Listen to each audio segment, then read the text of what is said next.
మనల్ని మనం తగ్గించుకోవడం ద్వారా, మనము ఇతరులకు విధేయత చూపించడం ద్వారా ఎలాంటి ప్రయోజనాలుంటాయి, ఎలాంటి నష్టాలుంటాయి అనేటువంటి విషయాన్ని ఈరోజు మనం ఆలోచన చేద్దాం.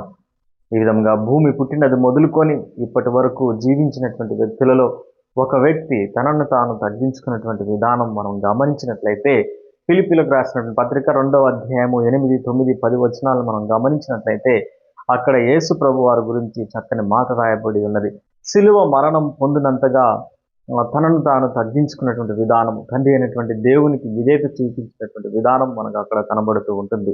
సిలువ మరణం పొందినంతగా యేసు ప్రభు వారు తనను తాను తగ్గించుకోవడం ద్వారా ఆయన పొందుకున్నటువంటిది ఏంటి? మొట్టమొదట ఆయన తగ్గించుకున్నటువంటి విధానాన్ని బట్టి ఆయన శ్రమలను ఎదుర్కోవాల్సి వచ్చింది, దెబ్బలను ఎదుర్కోవాల్సి వచ్చింది, అవమానములను ఎదుర్కోవాల్సి వచ్చింది.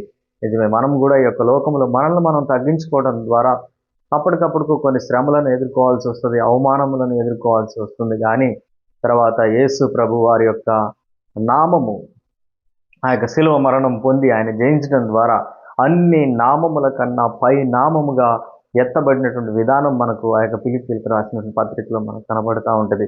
ప్రియమైనటువంటి దేవుని బిడ్డలారా, జీవ గ్రంథము ఉన్నదంట పరలోకములో, దాన్ని విప్పుటకు ఎవరికి కూడా శక్తి లేదంట. కానీ యేసు ప్రభు వారికి మాత్రమే ఆ శక్తి ఉన్నది. అది ఏ విధంగా పొందుకొని ఉన్నాడు? ఆయన తన యొక్క తనను తాను తగ్గించుకోవటం ద్వారా, శిలువ మరణం పొందినంతగా తనను తాను తగ్గించుకోవటం ద్వారా ఆయన ఆ యొక్క జీవ గ్రంథమును కూడా విప్పగలిగేటువంటి గొప్ప శక్తి, బలమును ఆయన పొందుకొని ఉన్నాడు. అన్ని నామముల కంటే పై నామముగా దేవుడు అతని యొక్క నామమును ఎంచి ఉన్నటువంటి విధానమును మనం చూస్తూ ఉన్నాం. ఆ రీతిగా మనల్ని మనం తగ్గించుకున్నట్లయితే దేవుడు కూడా మనందరినీ హెచ్చించడానికి సిద్ధంగా ఉన్నాడు. ఆ రీతిగా మనందరము మనల్ని మనం తగ్గించుకొని దేవునికి విధేయత చూపే వారంగా ఉంటకు దేవుని యొక్క కృప మనందరికీ తోడై ఉండును గాక. ఆమెన్.